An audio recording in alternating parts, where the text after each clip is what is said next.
I feel like I've identified possibly 7 of the biggest ripoffs as a food delivery driver across several apps, and a lot of these, well, most of these are new to this year. So let's go through this list. Number 1 that is new to this year, the new DoorDash order screen. Not showing in on marketplaces, so let me know down below in the comments if you're seeing this new order screen. But the new screen is showing your ETA for the delivery and not the entire pay amount, including the expected tip. Seeing the entire pay amount, again, including that expected tip, is very important for you as a driver to make sense of that dollars to mile ratio. How much am I getting paid for the miles driven? So only seeing an estimated time to complete it in just the DoorDash base pay, a big ripoff in my opinion. Let me know if you agree. Now the good news is this might just be a beta test from DoorDash. Okay, well, staying on DoorDash here, the next one are contract violations if they're false. So really 2 types of contract violations. You can be reported as a driver for extreme lateness, or the order was reported as never arriving. Now that's fine if you are exceptionally late and it is your fault here, or if, yeah, you have that food and you never deliver it, absolutely, that should be reported.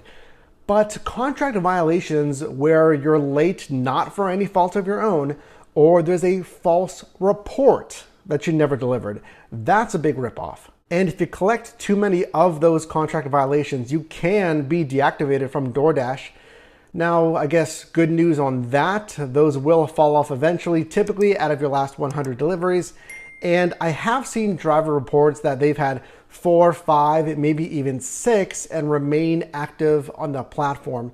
So let me know, have you received a contract violation? Hopefully not, you haven't been deactivated, but if so, let us know. Nextly, Uber Eats customers being able to actually lower the tip that they're giving you for up to 1 hour after service. So this one I kind of can understand if you did something as a driver, if you spilled something, etc., if you got the food dirty, I don't know, whatever it is when you're making that delivery, then yeah, as a customer, I want to remove or lower that tip amount. I get that. But if a customer is just trying to really show a higher tip to the driver just to take it away fraudulently, then yeah, rip off. Next, one of the biggest ripoffs as a food delivery driver is driving on apps that don't show the miles and or the predicted route. This was the case on really the outgoing Postmates, but still is a case, still happens on Grubhub. Now, yeah, that's very helpful for you as a driver to see the miles, to see at least a drawn out predicted route. Now, market expertise, you can kind of estimate that, but you would think it really doesn't take that much effort to put that in these apps here. Grubhub, I'm looking at you here. So kind of rip off and not being able to see that. Nextly, something that I'm seeing more and more of for this year are virtual restaurants, but virtual restaurants that are continually dropping the ball. So the same location under many different names, and doesn't really matter what you call it, right? It's a poor performing location. So long wait times and not having the ingredients to make the items, some kind of problem that inconveniences you as a driver, especially if you end up having to cancel that order. Big ripoff for you as a driver. Nextly, really a twofold ripoff for you as a driver are apartment complexes order requests that give you no access or gate codes. And then secondly, those complex parking lots that are sensor-only exits. Now, I will say this is exceptionally rare. Let me know actually down below in the comments, have you seen this?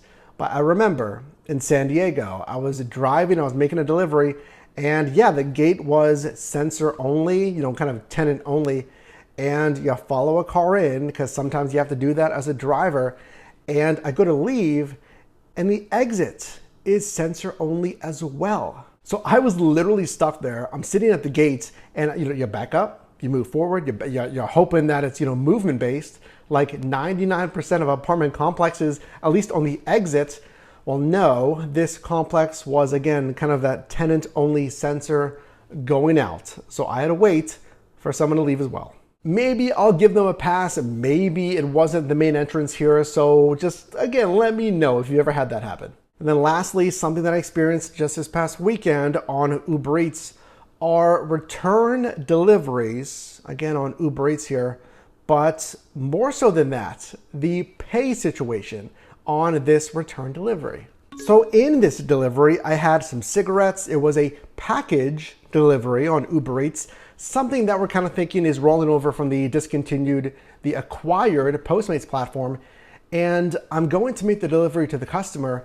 And then my screen says this, it says return to store. So, okay, there's cigarettes, you need an ID for that. It would probably be the same thing if it was alcohol. If there's some problem, I understand that. So let's return to the store. I did that. Thankfully, it was just a few minutes away here. But my problem with this, really the ripoff from this, a big ripoff in my opinion, is I did not get paid at all for that return run. And this is a problem because I've driven on DoorDash, and when there are operational problems on the Dasher platform, so you make a pickup, let's say, and you get to the restaurant, and for whatever reason, the restaurant is closed. You will mark that directly in the Dasher app. You don't even need to contact support really, and they will automatically pay you, I believe, half, at least for your time invested driving to that restaurant. So this return delivery on Uber Eats, I took my time, I accepted the order. I could have accepted any other orders or driven on a different platform. I do the pickup, I'm going to the delivery, I see that it says return the items, and I'm a good driver, you're a good driver, right? And you'll return the items, and well, there you go, right? And yeah, nothing for that, whatever it was, 30 minutes, let's say. That right there is a big ripoff, in my opinion, and that's the kind of thing that will push drivers to other platforms. Let me know in the comments if you agree.